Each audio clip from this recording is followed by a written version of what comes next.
So I usually don't do that many combination lock videos, although maybe I need to play a little bit more. But I found this one when I was last time in Mexico and caught my attention because it was obviously not high security lock, but it said it in the packaging, it said it's made in Japan, which was curious. And it was really cheap. It was something like $1 US, maybe two, something like that. So I decided to give it a go. Combinations seem to be permanently set, but I'll show you something in the next part of the video once we figure out what the combination is. So let's see, starting to rotate.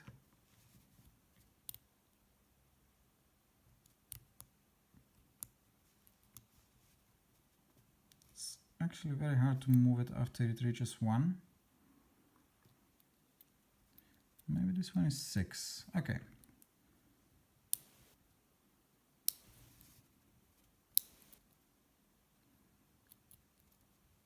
Okay, this one is stuck at 3.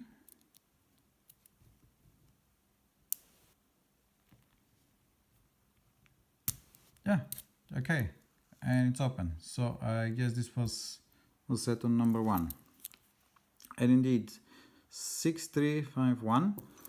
On most of such older locks, you can actually find the combination. It's written here on a small plate that is there.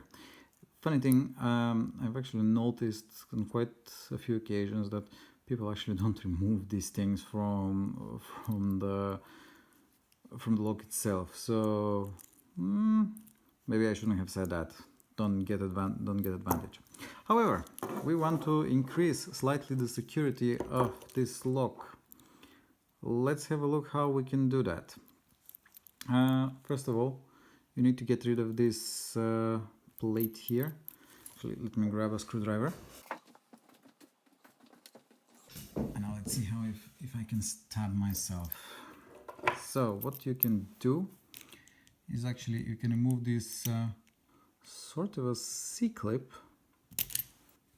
There we go, the sort of a C-clip is out. What you can do, you can actually take this wheel with the numbers, and here you have the one that you actually set the gate. Meaning, I need to align it here where the lock actually, the other end, where it enters, here. And I can put it in any position that I need for any number that I would like it to be.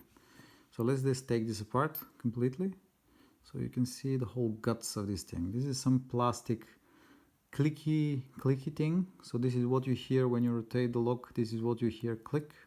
It's not something else. Then you have the next wheel, the next gate, let's say, and again this plastic clicky spacer thingy, and then the next wheel, the next gate, ring with the gate, and the next clicky thing, and the same for the number 4. Here's how it looks like. So you basically slide it in, and basically the ring, just you can slide it. Let me quickly show it here. So whenever you rotate, sorry, I should rotate the camera in another way, but anyway. So when the lock is closed, basically it's here, and the ring is rotated to any other positions, and since everything is full with the wheels and the spacers, you cannot actually take it out. The moment you align all the gates here inside, you can slide it out. Basically, most of the combination locks that are out there, they work on this principle. So, having said that, I will choose a new combination, which will not be this one. And who knows, maybe I can lock my toothbrush with this thing. Okay guys, thanks for watching. Keep it legal and see you next time.